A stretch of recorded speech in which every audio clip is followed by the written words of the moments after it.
Hello CBSE class 10 students enjoying our these videos on grammar 10 marks, short answer type questions 18 marks, long answer type questions 12 marks and analytical paragraph 5 marks. And today I am here with your one more topic CBSE class 10 student. It is formal letter. What is formal letter? You have to write है ना, placing an order, and if order you placed and not got तो आप letter of complain, delay और an application to principal, it is also a formal letter, और letter to an editor which is not general, you are writing to anyone complaining, ठीक है ना, आपने किसी एक को पॉइंट आउट नहीं करना है तो letter to editor. So channel को सब्सक्राइब कर लेना, वीडियो को लाइक करना, दोस्तों में शेयर ज़रूर कर लेना.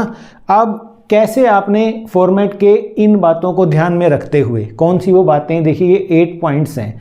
यहाँ पर कलरफुल ब्लॉक 6 बनाए हैं क्योंकि जो हेडिंग है उसके अंदर 3 अपने आप आ जाते हैं, तो इसलिए ऊपर के 3 हेडिंग में चले जाते हैं, सेंडर्स एड्रेस, डेट और रिसीवर एड्रेस. ठीक है, तो इन बातों का आप ध्यान रखेंगे. और फिर एप्रोप्रिएसी ऑफ स्टाइल, फॉर्मेट के ये पॉइंट, आपकी टोन, ठीक है, और कोहेजन सा रखते हुए, ऑर्गेनाइज करते हुए अपने आइडियाज़ को लिखना है. पूरे 5/5 मार्क्स आते हैं, आपको सारे ट्रिक देने वाले हैं. प्रोफेशनल लैंग्वेज का आपने यूज़ करना है, बिल्कुल भी कैजुअल नहीं होना होता है. आप फॉर्मल लेटर लिख रहे हैं, ठीक है. तो ये वीडियो है CBSE के लिए. देखिए किस तरह का क्वेश्चन पूछा जाता है, तो आपको बताते हैं. यहाँ पर देखिएगा, जैसे यहाँ पर कहते हैं, स्टेटमेंट पढ़ना है ध्यान से पहले आपने. As Anthony Pillai, a college student residing at 214 Indrani apartments, Vaishali street, Delhi. ये इस लाइन को पढ़ के आपको एक क्या मिल गया, सेंडर एड्रेस मिल गया. साथ के साथ मैं आपको बता रहा हूँ, मैं आपको ये लाइन भी लगाकर दिखा रहा हूँ, ठीक है. अब आपने क्या करना है, आगे पढ़िए. Express your conviction that ecological preservation is not solely the responsibility of the government but also citizens, right, particularly the youth. Draft a letter, कौन सा letter, formal letter in about 120 words to the mayor of your city. अब now your city is, what is your city? Delhi. You are getting here addressees address, right? Receivers address you are getting. बीच में क्या रह गया, date लिखना, जहाँ पर आपने एक एक line, you are going to leave a line blank. जैसे आपको मिला सबसे पहले सेंडर्स एड्रेस मिला, leave a line blank, date डालिए, leave a line blank. साथ के साथ स्टेटमेंट पढ़ते पढ़ते भी आप चाहें तो इन 6 ब्लॉक्स को फिल कर सकते हैं.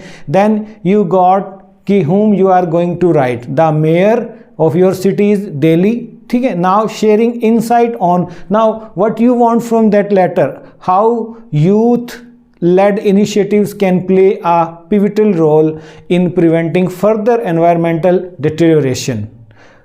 प्रपोज एक्शनेबल सजेशंस आपने देने हैं, ठीक है. इसी चीज़ के आपके मार्क्स होते हैं कि आप सजेशन कितना अच्छा दे रहे हैं, इंपॉर्टेंस कैसे समझ रहे हैं, जो सब्जेक्ट है वहाँ पर, इम्प्लीकेशन उसके क्या होंगे, रिकमेंडेशन आप चाहते क्या हैं, ये सब क्लियरली मेंशन करना है, ठीक है. Can undertake collaboratively with the government to bring about positive changes in the local environment. जब आपने ये 6-7 लाइन पढ़ ली, आपको सारी चीज़ें मिल गई. बस क्या नहीं मिला आपको, सैल्यूटेशन भी, सब्जेक्ट भी देखिए आपने लिखना है. अब ये CBSE की तरफ से है कि आपको ज़रूरी नहीं है कि पहले सैल्यूटेशन लिखें और फिर सब्जेक्ट लिखें, या पहले सब्जेक्ट लिखें और फिर सैल्यूटेशन लिखें. इस तरह के क्वेश्चन भी आते हैं, तो आप पहले मैडम लिख सकते हैं, फिर सब्जेक्ट भी लिख सकते हैं. लेकिन जनरल ट्रेंड में देखने को अभी तक आया है कि बच्चे पहले सब्जेक्ट लिखते हैं, बाद में आप मैडम लिख सकते हैं. तो देखिएगा आप आंसर में अगर हम चलें, ये मैं आपको दिखा रहा हूँ, रो भी मैंने ये लाइंस लगाई हैं आपके लिए. अब कैसे आप अपने जो आइडियाज़ हैं इस टॉपिक के ऊपर इफ़ेक्टिव जो स्टाइल में ऑर्डिनरी सीक्वेंस करते हैं, पैराग्राफ स्ट्रक्चर करते हैं, है ना, और फॉर्मल टोन और वोकेबलरी का यूज़ करते हैं. 1 नंबर इसका है. आपका जो 5 मार्क्स है is further divided into 1 mark for format, 2 mark for content, 1 mark for organisation of ideas and 1 mark for your accuracy. In accuracy we check spelling, punctuation and grammar mistakes. तो 1 2 1 1 इस तरह से marks मिलते हैं। तो यहाँ पर देखिएगा कैसे आप ऑर्गेनाइज करेंगे। बॉडी की बात है, the current state of our environmental surroundings is a matter of growing concern. The need for immediate and collective action to address these issues have never been more crucial. आज जितनी जरूरी है उतनी कभी नहीं रही। I write to you not just as a concerned citizen but as a firm believer in the power of the youth to contribute significantly to our country's cities ecological well-being. To this end अब आप propose क्या कर रहे हैं? I propose the community driven eco clubs, tree planting। देखिए आप ये जो हैं वैल्यू पॉइंट्स हैं। Engaging the youth in waste management मैं चाहती हूँ, राइट,